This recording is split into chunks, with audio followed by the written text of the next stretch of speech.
tonight with the offense? Yeah, we just didn't have a lot of positive plays.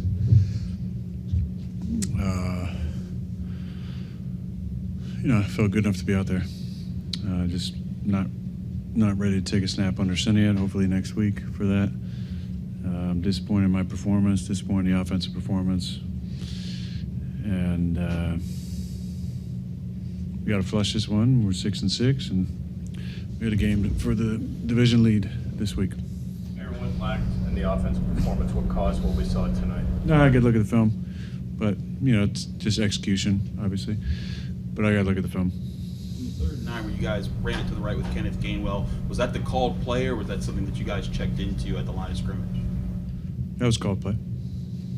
Aaron just didn't cut on the nose, or was it broken? I hope it's not broken.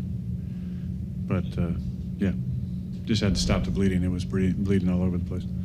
As a quarterback, when you guys are down and you're in that down and distance, what did you see on that play to try to run the ball there instead of trying to attack downfield on the 3rd and 9 where you guys ran? Come on, man. Do you want to start talking philosophical? Is that what you want? It's 3rd and 9. They brought pressure off that side. So we checked. We had a run called that we checked the blocking. They did on the run, and we had a chance. We had a chance. If that thing hits, nobody says a goddamn thing. If we block on the front side, on the perimeter, literally everybody's blocked up. And we got to sustain those blocks on the outside. Kenny gets first down there, nobody says a damn thing. You hit Darnell a couple of times late there over the middle there. Before that, there hasn't been much. It's been a while. Is the offense avoiding throwing across the middle of the field? Is that a thing, or is it just not happening? No, there's no avoiding it. There's plays called every single week. There's just not separation and not the coverages that dictate the ball going down the middle of the field. Now that play, it did. They played too high. Darnell did a nice release. We wrapped around the seam runner behind him and made a positive play. Hearing the inconsistencies that have been happening in this offense, does that stem from something that's not happening in the preparation? You talked about a lack of focus that happens sometimes during the week. Is that what the root of these problems are? We'll look at it. I'm not sure. I thought we had a better preparation week and a poor practice week for whatever reason. I'm not sure if it was the cold weather or what it was, but it wasn't our best week of practice. That doesn't always translate to a negative performance. There's been great practice weeks and bad performances, and poor practice weeks and great performances over the 21 years of my career, but it wasn't the best practice week. So we got to practice in the elements better, and the execution, again, just wasn't where it was. I can give you a better answer on Wednesday, but let me look at the film first. What happened in practice that tells you that it was a poor practice week? It's a lot of things, kind of just a feeling. A lot of it's just the energy at practice, and the tempo. So we talked about it, and I thought Friday was better, but I thought, Thursday wasn't a great tempo execution practice for us on offense. To that end, Aaron, TJ said you thought your guys were flat today. TJ said. Yeah. You agree? Based on what you just said about it. No, just there's momentum swings in the game, and I didn't think we had great performance in the first half. We were ahead. There's a lot of conversation at halftime about some different things. We came out, called a play. It was gloved. We hit in the bag, fumbled, 10-7. We just never really recovered from that. I thought there was other parts of the game day experience that were flat as well. Do you see the flatness within the game and in practice as something that's not being done right from a coaching aspect or preparation aspect that's kind of framing you guys in the wrong way?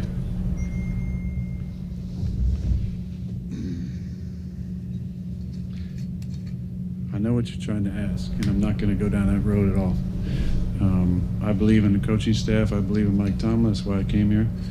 And players need to take accountability, myself included, and I will continue to. I got to play better. But there's 11 stars on offense, 11 on defense, plus with the personnel groupings that we run. And we got to have a Monday to Saturday that we can be really proud of, our best Monday to Saturday, and go out and play our best game and take control of the division. Aaron, as an offensive leader, what can you do to help that process? A lot of things. We had some extra film sessions this week. We had extra walkthrough Saturday night. So I thought the preparation, like I said, was better, but the practice wasn't as good as I thought it was. That doesn't mean you're gonna have a bad performance, but the execution today just wasn't good enough. To that point about. Did they show you anything different No. on film? So it's just more your execution? No, not really. They brought a couple corner pressures that we'd seen, but no, it was playing their coverage and did a good job, stopping the run, and there wasn't a lot of guys with a lot of separation. Aaron, you came here because of Mike Tomlin. You say you believe in the coaching staff. Did you hear the crowd's frustration, some of those fire Tomlin chants in the fourth quarter, and kind of what goes through your mind when the entire crowd is that frustrated and that restless about the situation? Yeah, that's part of it. They pay money for a ticket, so they have the right, good, bad, or indifferent, to say what they want. So I totally understand the frustration. I've been booed on offense, even in Green Bay, over the years. So that was a boo-worthy performance, and I understand the frustration. Aaron, the importance of the game day experience, is there anything you can elaborate on for them? No. Aaron, is there anything that you see from a halftime perspective? There's been a number of games where you all led at halftime. However, going into second half, you all lost those leads. So are you seeing anything from an adjustment standpoint that you all could do better in the second half? I think it's kind of a misnomer for the most part. There's 12 minutes for halftime. Part of that time is coming back in, part of that time is going back out.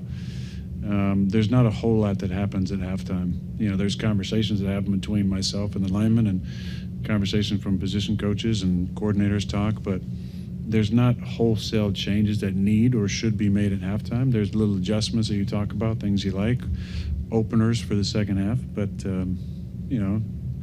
players, we got to take accountability for our performance. Mine wasn't good enough tonight. I'm sure there are other players as well that feel the same way. Aaron, even after the way things... You talked about the accountability of guys needing to hold themselves accountable. You've been on championship teams, have seen your fair share of locker rooms. This late in the season, is it concerning that that's still an issue right now?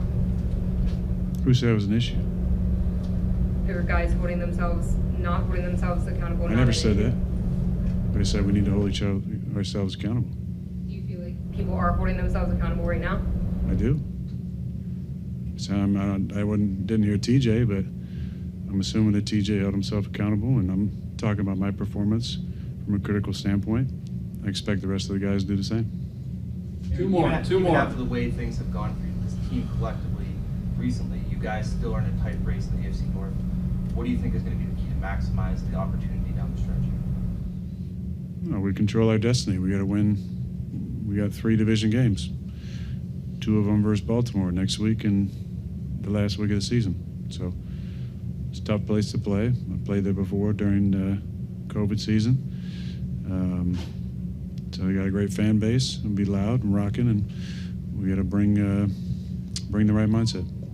Aaron, last one here. Aaron, it seemed like you and some of the receivers were off on some of the routes, the go ball to Roman, the one to Jonnu, or either the seam he settled down. There were some scramble drills that seemed a little out of sync. How do you guys build that connection this part of the year, and how do you kind of go through that with your pass catchers, where it's saying, hey, maybe I saw this, you see this, iron those out over the last 5 minutes?